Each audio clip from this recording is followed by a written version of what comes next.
Jabbar पटेलांनी बाबासाहेबांवर cinema केला. तो cinema खूप चांगला झाला न झाला हा मुद्दा वेगळा. मामुटीला भूमिका केली. मग अशी तुमच्या व्यक्तिमत्वाचा उल्लेख झाला. मामुटीला विचारलं की म्हणजे बाबासाहेबांचा रोल करताना कसं वाटलं. म्हटलं मी एवढ्या भूमिका केल्या पण एवढा अवघड रोल, अवघड भूमिका दुसरी कुठलीच नव्हती. तो असं म्हणाला, मामुटी असं म्हणाला, म्हणजे मी सगळं आणू शकतो, बाबासाहेबांच्या डोळ्यातली स्वप्न कशी आणू शकतो.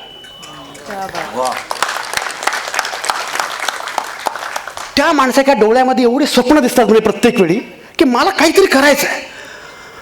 तो रोल केला, सगळं झालं. ब्राझीलमध्ये हा सिनेमा रिलीज झाला एका फिल्म फेस्टिवलमध्ये आणि जब्बार पटेल स्वतः गेलेले होते.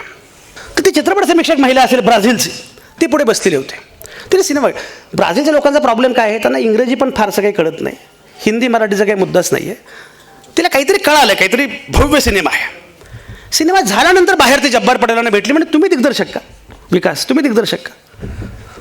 म्हणे हो मीच दिग्दर्शक आहे. जब्बार म्हटले हो. म्हणे तुम्ही किती कल्पक आहात, तुम्ही किती इनोव्हेटिव्ह आहात, तुम्ही अशी व्यक्तिरेखा कल्पनेनं रेखाटली आहे ज्याची कल्पनाही आम्ही करू शकत नाही. जब्बार म्हणे एक्सक्यूज मी, ही काल्पनिक वगैरे व्यक्तिरेखा नाही आहे, हा खराखोरा माणूस आहे. हा खराखोरा माणूस आमच्या देशामध्ये जन्मला, त्यानं आम्हाला नवा जन्म दिला. म्हणजे खराखोरा माणूस